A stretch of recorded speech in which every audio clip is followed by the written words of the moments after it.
Games that seem illegal but are not. Hey guys, welcome back to our channel. Today, we will talk about the games that seem illegal but are not. No, we won't talk about the ones that got banned, but the ones whose content seems illegal but is actually legal and not terrifying. Here we begin. R-Type. R-Type is one of the best games that seems illegal due to its killing and murdering content. The entire plot revolves around blasting off and striking the evil Bido Empire. That is basically a fight for the Empire. The game was released in the 1980s before video game plots were considered very important, but they could have tried a bit more challenging to make their gameplay popular. The content is not that popular and somehow rubbish. Final Fantasy VII. This game, the Final Fantasy VII, comprises the great story arcs, the death of Eris, the fall of Midgar, the Golden Saucer, but entirely the game's plot doesn't make sense at all.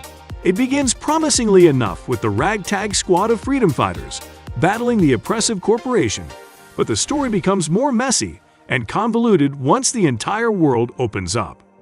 The lashing of pseudoscience, unlikely the weird Japanese and character origins mysticism, conspire to rob the game of compelling narrative. Also, something that happened with all the weird Eris and light unexplained resurrection. Call of Duty Modern Warfare 2. This game has the boys at Infinity Ward who certainly got to know how to make some sterling FPS, but they couldn't tell some coherent story to save their lives. Not only is the campaign in this game maddeningly short, but it is also messier than the post-nuke Sergeant Jackson. Ramirez and Rochi's globe-trotting mission in the game feels like a soulless roller coaster ride that hurls the players from one incredible set piece to another. The character here beats too brief, and the plot, with its brief fire cross-cutting and frequent betrayals, is challenging to follow. Various big plots are there in the game that are poorly foreshadowed, and you cannot get the emotional payoff that you should. Even the characters in the game, when they die, feel tacked and cheap. The decision here to unleash hell on American ground also ruins the game's story. This is B-grade science fiction dressed up as different military men. Indeed, the attack on the White House might seem thrilling, but it is implausible. By dialing the spectacle up to 11, Infinity Ward robbed the franchise of its gritty authenticity. It felt more like a Starship Trooper than the Black Hawk Down, resulting in the plot suffering. We also suppose that this is the incredible thing to come out of, as all the game writers have left the organization. Killer 7. Killer 7 is the 2005 action-adventure game for the PlayStation 2 and GameCube developed by Capcom Production Studio 4 and Grasshopper Manufacture. The game was directed and written by Goichi Suda and produced by Hiroyuki Kobayashi. The game follows the elite group of assassins known as Killer 7, and they are physical manifestations of a man named Harmon Smith, who performs hits on behalf of the US government. Through these missions, the group uncovers a deeper conspiracy regarding the role of Japan in the politics and secrets of the US and its nature. Killer 7 features the first-person shooter elements and the exclusive on-rails control scheme, but the core adventure-style gameplay has been compared to Snatcher and Myst. Fear series. The game Fear is the series of first-person shooter survival horror video games developed by Monolith Productions. There are about 3 main games that include Fear, Fear 2, and Fear 3 with additional expansion packs. The Fear Extraction Point, and the Fear Perseus Mandate were published by Vivendi Games through Sierra Entertainment. In contrast, Warner Bros. Interactive Entertainment published the other franchise of games. The series is known for its horror gameplay, and the primary antagonist in the game is Alma Wade. The game revolves around the first encounter, Assault Recon, also known as Fear, fighting against the paranormal entity Alma Wade, a young psychic girl imprisoned and experimented on by Armacham Technology Corporation. Alma Wade becomes the powerful psychic entity filled with an insatiable and rage bloodlust. In the first and third series of games, the Point Man, a silent protagonist and a Fear member. The second franchise's playable character is Michael Beckett, the member of the Delta Force. Each game has a distinct objective but similar main plot, where you need to find and neutralize Alma Wade before she tears apart the fabric of reality in her unforgiving rage. every fighting game. If there is another video game genre that doesn't need any plot, it is the one-on-one fighter game. They are about people punching each other, and no explanation is required. Also, most of these games are steeped in covering everything from the favorite foods or blood type of character's motivation. Usually, the ongoing narratives and mythologies are so exhaustive that they could fill a book. And when we all get ready to do this, you need to punch each other to win. Dragon Age Origins. It is arguably the most hackneyed roleplay game in the history of the genre. The plot is a creatively bankrupt mishmash of 100 cheap fantasy novels, all churned into the flavorless paste.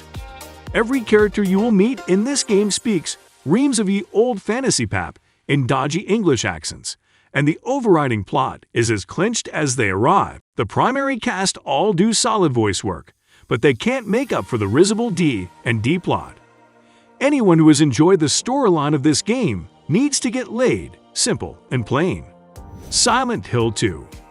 Silent Hill 2 is the 2001 horror survival video game published for the PlayStation 2 by Konami and developed by Team Silent, a part of Konami Computer Entertainment Tokyo.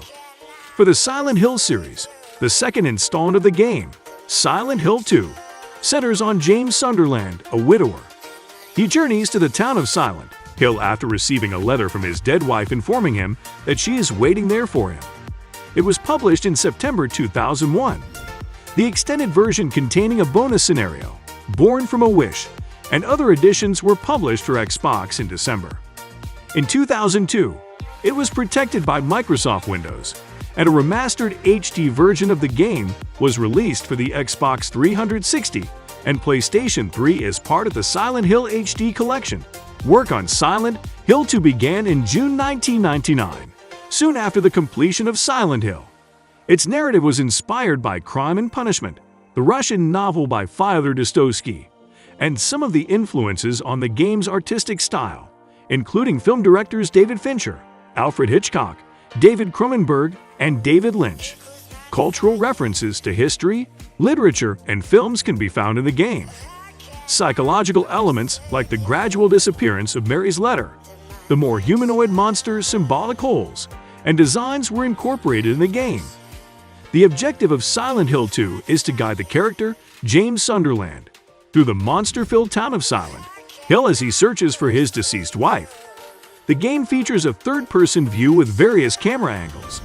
The default control for Silent Hill 2 has James moving in the direction he is facing when the player tilts the analog stick upwards. Silent Hill 2 doesn't use a heads-up display to check James' location, items, and health, so the player must enter the pause game menu to review the status. James collects maps that can be read throughout the game if there is sufficient light, or when his flashlight is on. He also updates relevant maps to reflect clues, locked doors, and obstructions and writes down the entirety of all documents for future reference. Most of the gameplay comprises the feature to navigate the town and finding keys or other items to bypass doors or other obstructions, with less focus on killing enemies. Occasionally, puzzles will be presented, and riddles are often left for the players to interpret. The difficulty levels of the puzzles and enemies are determined independently by players before starting the game. James keeps a radio with him that alerts him to the presence of creatures by emitting static, allowing him to detect them through the thick fog. He also tilts his head in the direction of nearby items and monsters.